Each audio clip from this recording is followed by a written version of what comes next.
பக்தர்களே, சுகமாக இருக்கிறீங்களா? எல்லாம் நலத்துடன் வாழ்க. நல்லா இருக்கீங்களா? மகனே, மருமகளே, என் பேரன் பேத்தியே, எனக்கு ஷேர் பண்ணுறவங்க, லைக் கொடுங்க, கமெண்ட் பண்ணுறவங்க, எல்லோரும் சர்க்கரை பண்ணுறவங்க எல்லாரும் நல்லா இருக்க வேண்டும். இந்த உலகத்தில் நலத்துடன் வாழ வேண்டும். இருக்கிற அன்னைக்கு நிறையான ஆயுசு. இப்படி எல்லாரும் இந்த உலகமே நல்லா இருக்க வேண்டும். உலகம் நல்லா இருந்தால் நாமளும் நல்லா இருக்கலாம்.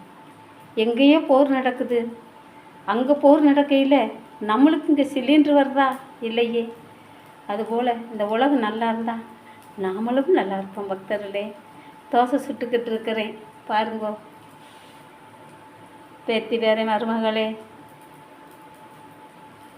இந்த உலகத்தில் இருக்க எனக்கு ஷேர் பண்ணுற என் பிள்ளைங்கள் எல்லாரும் நலத்தோடு வாழுங்க. தோசை சுடுறேன் பாருங்கோ.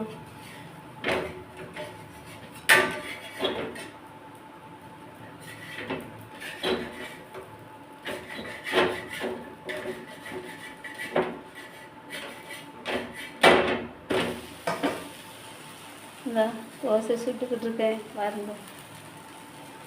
மாவு இருக்கு. தக்காளி சட்னி வைக்க போகிறேன். நீங்கள் வந்து சாப்பிடுங்க வாங்க. எல்லா புகழும் என் அப்பன் முருகன் தான். உங்களையும் காக்கிறவர் என் அப்பன் நாராயணன். என் அப்பன் முருகக்கடவுள் உங்களை காப்பார். எல்லாரும் கமெண்ட் பண்ணுங்க சாப்பிட்டீங்களாண்டு. நான் இந்த தக்காளி சட்னி வச்சுட்டு சாப்பிட்றேன் பக்தர்களே. ஏதோ என்ன தெரிஞ்சதை வீடியோ போடுறேன். இதுக்கெல்லாம் காரணம் என் அப்பன் முருகன் தான். எனக்கு எதுவுமே தெரியாது. உண்மை நடக்கிறது தான் உண்மை. மகனே, லைக் கொடுக்குறவங்களே, எல்லோரும் நலத்துடன் வாழ வேண்டும். எல்லாரும் நலத்துடன் வாழ வேண்டும். தங்கங்களே, எல்லாரும் நலத்துடன் வாழ வேண்டும். ஷேர் பண்ணுறவங்க, லைக் பண்ணுறவங்க, கமெண்ட் பண்ணுறவங்க, சர்க்கரை பண்ணுறவங்க எல்லாரும் நலத்துடன் வாழ வேண்டும். என் பிள்ளை எல்லோரும் நல்லா இருக்க வேண்டும். தக்காளி சட்னியோடு சாப்பிட்றேன் பக்தர்களே. நமஸ்காரம், நமஸ்காரம். எல்லோரும் நலத்துடன் வாழுங்க.